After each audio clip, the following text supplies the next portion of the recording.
it's Miss Moss the Boss of Miss Moss the Boss TV, and I am about to bring to y'all a story time that you guys have been waiting for forever. Okay, so my first story time would have been my roommate story, my crazy roommate story from my junior year of college that was requested by no other than Mr. Sky Santana himself. So y'all can go and check his stuff out. But anyway, so I know that you guys are all like, okay, but what about the roommate story that happened this year that you was asking about? I'm gonna give y'all that too. But I figured that now that I'm out of college, I'm away from these girls and kind of outside the situation, over it, been whatever, it is now time to let Ryan, I am recording.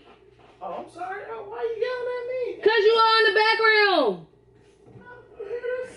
Damn. But y'all like, but Reedy, what about the story from this year? Like, you were supposed to tell us, you know, blah, blah, blah. I got y'all, okay? I got y'all. But you know how they say it's good to start from the beginning? It's good to start from the beginning. Y'all gotta hear about my situations with the roommate.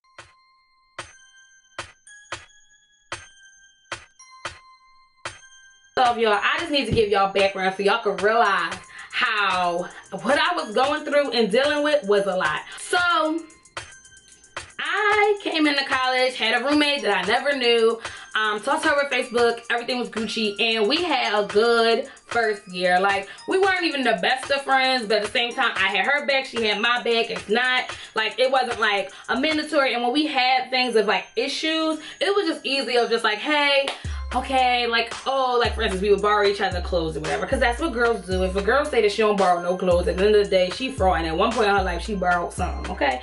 Anyway, and it was like a time where she was borrowing my stuff without asking me. It would be simple as like, hey, just don't do it. And if she still did it, I just did it back. And it still was like, at the end of the day, I understand that I was doing it, so I'm not going to trip. Sophomore year, I didn't have housing at first. My first semester, I had no housing because every semester was a struggle on trying to basically be enrolled. And if you guys want a video, I think I asked this before, a video about how I financed or like figured out school for myself and became this alum that I am. She's also liked this video, let me know in the comments below if that's what you want. All right. Yeah, so I was in temporary housing with 5 other girls. Okay, y'all, and temporary housing means that we were in a room, and in the room had its own room. So 2 people had an actual room, and then the other 3 of us was in the living room area. Okay? And I had no issues, y'all. But be sure to remember that I was in temporary housing with 5 girls, and 3 of us lived in the living room area, because in the next story time about the roommate from this year, that piece is important. Okay? So I sat there and had no issues. The next semester, I was blessed to have somebody's mom basically request that I live with her daughter, and I once again had no issues because I am very easy-go-lucky. Like, honestly, long as we don't have no bugs and we respect each other, it's cool. Like, it doesn't have to be quiet for me. It doesn't. You don't have to not have people over. Like, I don't really care what you do. Just respect me, and I respect you. Junior year happens, and from the very rip, y'all, it was already like, ugh. So when I was coming back into junior year, I figured, like, I was like, I don't know how I'm gonna pay for on-campus housing. And with Spelman, you have to be on campus your first 2 years. At least that's what's highly, highly, highly recommended to as mandatory. And then your junior year, you can move off. So I'm like, bet. I've been struggling a lot because I had to live on campus, and if I take myself off campus, then I would, you know, basically be saving more money, and most of that money can go towards tuition, and enrolling in school will become easier. So I'm like, okay, we have a group message with 4 girls that I was really close with sophomore year. So it was Sid, which y'all know. One girl who potentially would be our next roommate is Shonda. And then there was another girl named Tony. Okay, so we were all supposed to be these good friends. We hung out all the time. We gave ourselves nick. It was just supposed to be all this greatness. And we're in the group message, and we're talking about living next year. So Shonda is like, oh, Reed, you know, I know that you don't have nowhere to stay, and it's my first year. I'm not gonna have nowhere to stay either, for real. I'm having money issues too, whatever. So she basically proposes that we can look for housing together. So we were looking for housing, and the first idea was that we were going to share a 1-bedroom, because she knew that most of the stuff was costing like $500, $600 a month, or $550 and stuff like that in terms of apartment complexes. And I worked at the aquarium. It wasn't getting that much yet. I was only getting $8 an hour. And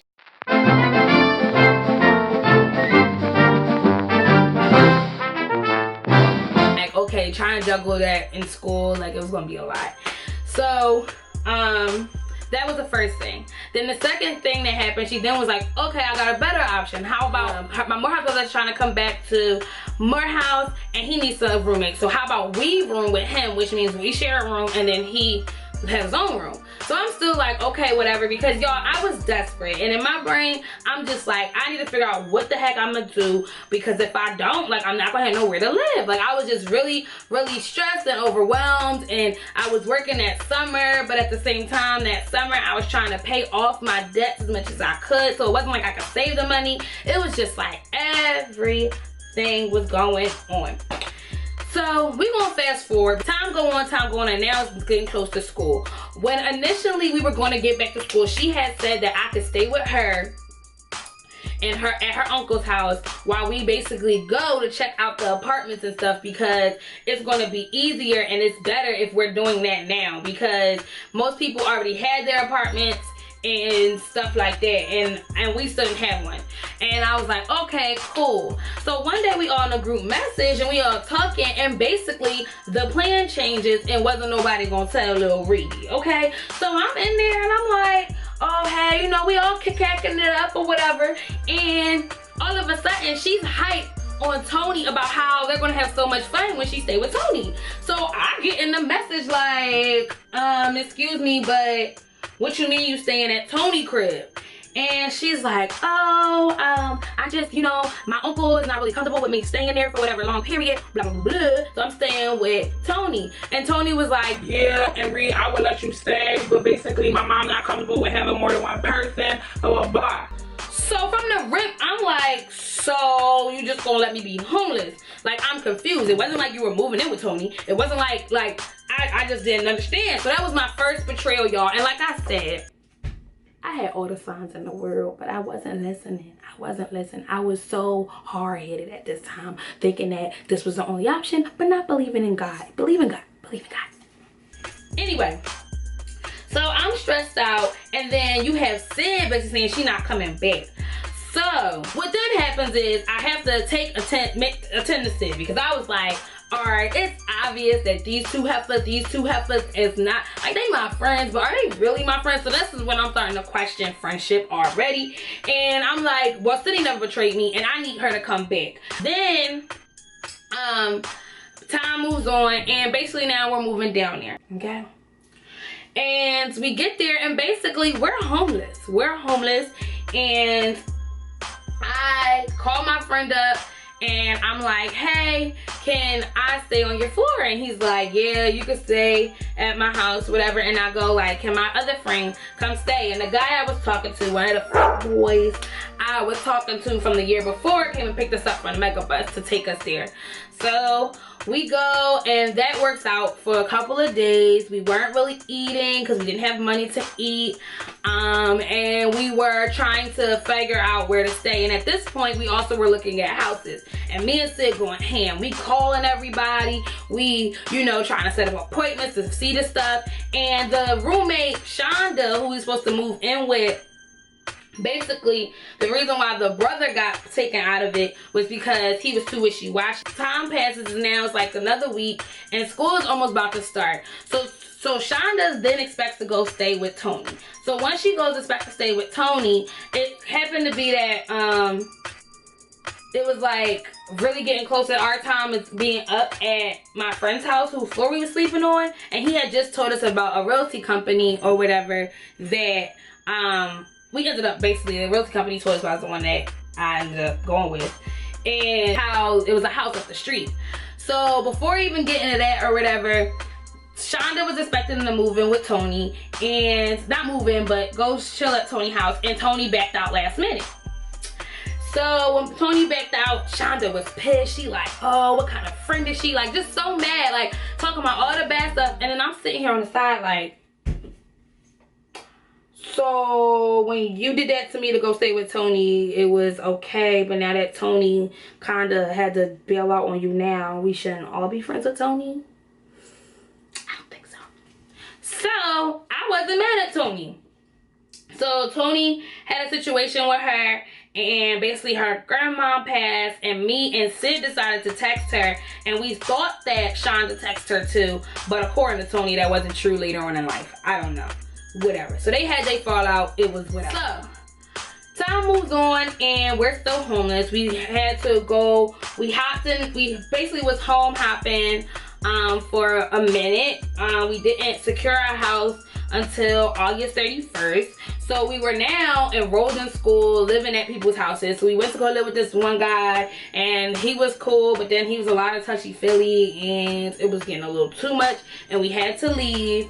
And then we went and had to stay in the car a couple of days. I remember having moments where we joked about food, and our lunch would be the little Nutri-Grain bars. Our lunch, breakfast, and dinner would be Nutri-Grain bars my mom had sent me down with.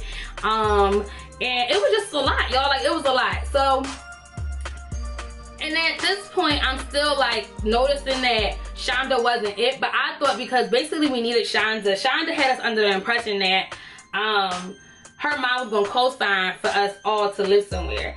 And me and Sid didn't have no one to co-sign for us, because the way it works is people who are able to co-sign have good credit, and no one at the time had good enough credit or was able to take out a loan for me when it came to school. So that's why I struggled so hard, and I couldn't take one by myself. So I'm basically like, okay, we obviously need her. So since we obviously need her, like, that's where I'm gonna go with. We find our house, and it's like, all right, we know that we gonna get this. Come to find out, when we about to go do everything, the mom, last minute, day before trying to secure the house, the mom was like, oh, Shonda comes up to us like, oh, my mom says she's not co-signing for all of us unless y'all have your own co-signer. So this is when me and Sid should have just been like, fuck it, and I'm sorry, but fuck it, we're gonna find our own spot. Because at this point now it's like, okay, now we're back at square one because we don't have a co-signer. So we're looking all over the world for a co-signer, and come to find out we get Sid's cousin DJ to basically co-sign for us. And DJ was in a vlog a long time ago, but whatever. So he co-signs for us, and we get on the lease, whatever. Everything is gravy for the first couple months. I'm sorry, y'all, this is gonna be a real detailed roommate situation, but y'all need to know how so much it was.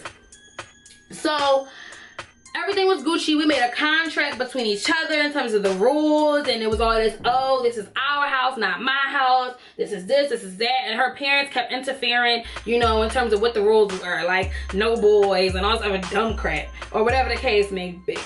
But I guess it's true when you say your parents don't really know who you are when you go away, because everything that they want to reiterate, their daughter was. Okay. So life moves on, and we have our first wine Wednesday. At our first wine Wednesday, we invite basically a lot of the guys who were allowing us to come stay at their house. And this one group, the group of guys with the creepy man or whatever, he came, and we were able to invite Tony. Tony ended up coming or whatever. She kind of like was still irritated with Shonda, but she came in honor of like me and Sid. So we're having this wine Wednesday, and everything's gravy. But Creepy Boy's friend was going ham at me, y'all. Like, he was trying to talk to me the whole time. Like, he kept saying, asking me for my number, and I kept being like, you have Shonda's number. You have Shonda's number. If you want to come here, just text Shonda, because at the end of the day, I'm like, I don't want you, and you're obviously, you know, trying to come at me, and I'm basically curving him. Yes, I was curving and swerving, okay? And the thing was, we also invited the boy that Sid had been crushing on this whole time, and he came with his friend. So while I'm trying to tend to his friend anyway, and Sydney's crush, we're gonna come Sid crush was in my face. But every time he's in my face, I'm throwing the oop to Sid. So like, he was all in my face, and I was like, but Sydney cooks. Sydney does this. Because if you tell me as a friend that you got dibs, that's girl code. If they say they got dibs, they got dibs. And not even that. When my friends like people, I just don't like the people. And if you trying to talk to me, then I really can't like you or really don't like you, because it's just like, no. Anyway, so I'm doing that. So Sid comes to tell me later on that day, she pulls me to the side and she like, yeah, sis. So when I was in here and it was me and Shonda, I told Shonda that I realized that my crush is all up in your face. And she said to me, yeah, get used to it. All the boys do that. They all try to talk to me. I'm used to it by now. Blah, blah, blah, blah. and she was like, and I had to say to her, like, okay, but Reed's not that type of person to talk to him because I like him. So, and she just was like, so whatever about it. So when Sid told me that Shonda said that, in my brain, I'm like, okay, so this is a moment where I realized my friend is not necessarily jealous of me, but it can, this situation or that thought can imply jealousy soon, that can happen, or whatever the case may be. So as a friend, I didn't want to seem like the person who always was stealing her men, which I already seemed like to her. So time go on, I realized she all up on the boy, the creepy boy's friend, the one that was trying to talk to me. We gonna give him a name because y'all might fix something. What's the name? But no, his name was Mikkel. So Mikkel was like, she would be all throwing herself on Mikkel, and he wasn't really paying her mind, but he kept still trying to say stuff to me, but she was turned.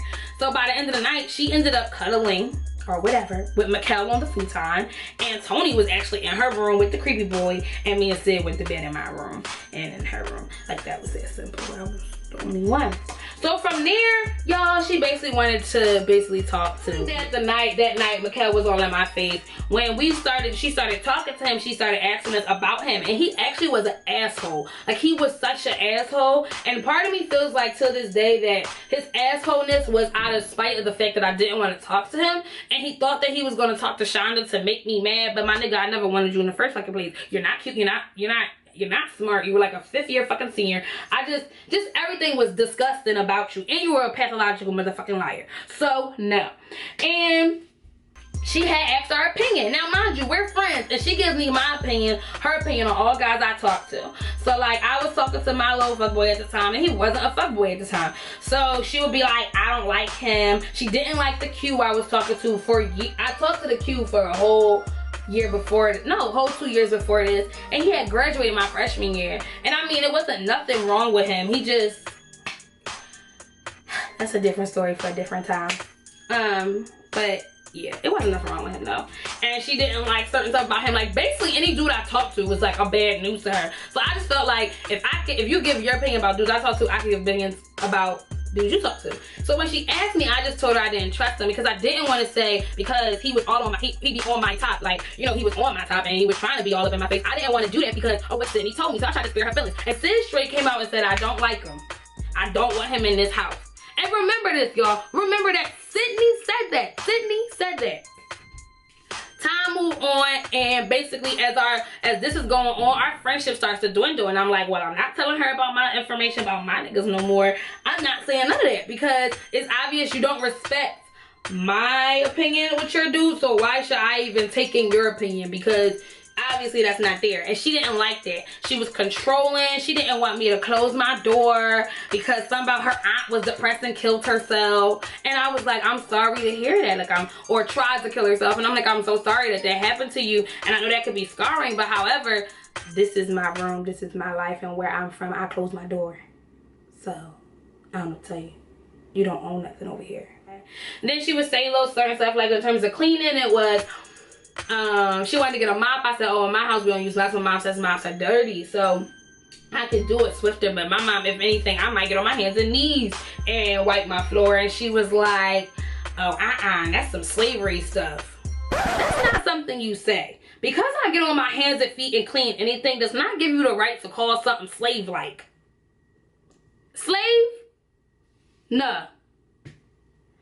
So she said that, and then it was just like, it was just like everything started boiling up. I just wasn't effing with her. So eventually I shut down. A lot of times when I don't F with people, I shut down. And I was just like not effing with it. And she would do really shicey stuff. My kidnap story, because she was mad because she didn't come. She stopped picking me up from work, which I only took the job because she promised that even though when I had closing nights at DSW, she would come get me. She was mad because I didn't tell her about the new update on my the Q dude that I was talking to that had graduated. And since that was the case, she didn't come get me, she didn't care, and all that shit, so I was pissed. So from that point on, I really was like, I don't F her, because to this day, she never asked if I was good, nothing. Like, she ain't care about the situation whatsoever. And I basically shut them out. So eventually one night we all turn up and we get turned and the truth comes out. And she basically was telling drunk thoughts, well, sober thoughts to her drunkenness. And she told me how I never liked him, and all, like, she just started listing all this stuff about my problems with Mikkel. And Sydney had to say, like, she's like, you never gave him a chance, all this other stuff. And I was just like, no, from the rip I said I didn't trust him. And Sydney had ended up being like, I'm the one who said I didn't like him. So basically, long story short, she was trying to blame our issues in the house basically off of the fact that I didn't like her ugly little boyfriend, or not even her boyfriend, the boy she was messing with, and trying to say that it was me who started the whole beef between me and him. And I was like, in reality, I didn't have a beef with him at first. I didn't have a beef with him until he started respecting me. And I quite frankly didn't care about all that stuff until I realized who you really were. You was a controlling person. Like, you wanted to monitor everybody else. I say all the time, you wanted to monitor everybody else's punani, but wanted to sit there and let everybody have access to yours and didn't want nobody to say nothing about it. And it was like, cool, I won't say nothing about it, but don't come over here trying to police mine. Even though I don't do that stuff, I don't get into that stuff like that. Like, that's me and my morals, or whatever my morals are. Still, you don't have a right to tell me whatever, just as much as I don't have a right to tell you. So that day when all you thought all the beef was dropped, and for really it still wasn't. Like, we just kept having all these confrontations to the point where, like, it just, even in addition to that, she wouldn't just have him over, she would have other guys over that would just come over whenever they wanted to. They would be loud, and it was just like, and then on top of that, she didn't clean her dishes, she didn't clean up after herself, she was really dirty. She had company. At one point, her mom's brother was staying in her room while she was away, and he tried to have a bunch of females in her house whenever they wanted to. Like, they were just trying to run a rampant and do whatever they wanted. Like, it was just so much drama, to the point where, y'all, I've never not liked somebody so much in a situation to where I had to pray to Jesus that the next year he made sure that either she ain't lived there no more or something, because I was going to smack the out of her. I was going to fuck her up, dog. Like, I knew that it just wasn't going to be a thing, because she just was unbearable. And the thing is that first, when you go into these situations, at least for me, I always think it's me. So first I'm like, it's you can't live with people, blah, blah, blah, like, blame myself. Then I looked at her roommate history and looked at mine. I should know from the start. She has had a roommate issue since her freshman year. Her freshman year roommate fell out with her. Second time, we were all cool together with her.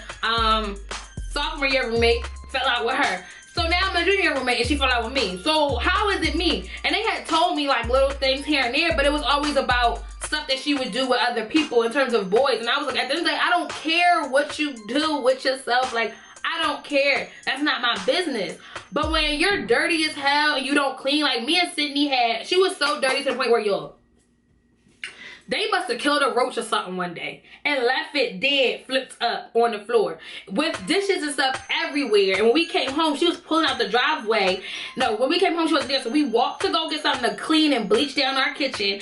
And she was pulling out the driveway talking about because she would go in her room and lock her door, talk about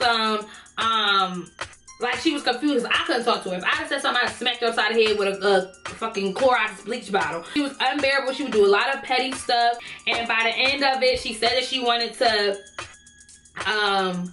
move. She wanted to renew the lease with us and had us think that the whole summer. And then by the day, like 2 days before, a week before, yeah, like a week or two before our lease was up, not even, she texted us both saying she wasn't renewing it with us. So then we had to go into speedy mode of trying to find somebody to take her spot. It was a little bit of a time crunch and everything, and it was annoying. And that's how I ended up with the roommate I had this year. That is the story of the first crazy roommate situation. And in order to hear the next roommate's crazy situation from the one that just passed, the one that y'all was waiting for, be sure to like, comment, and subscribe on this video. Let me know what you think. Have you ever had any crazy roommate situations? Like, let me know in the comments below, okay? And be sure to follow me on all my social media, y'all. I hope you guys enjoyed. I'll talk to y'all later. We all expected us to come to college, right? And it be like stomp to yard, and we be making good, Columbus short, and everything. I mean, and I'm like, yes, I'm gonna find a fine black educated man from Morehouse.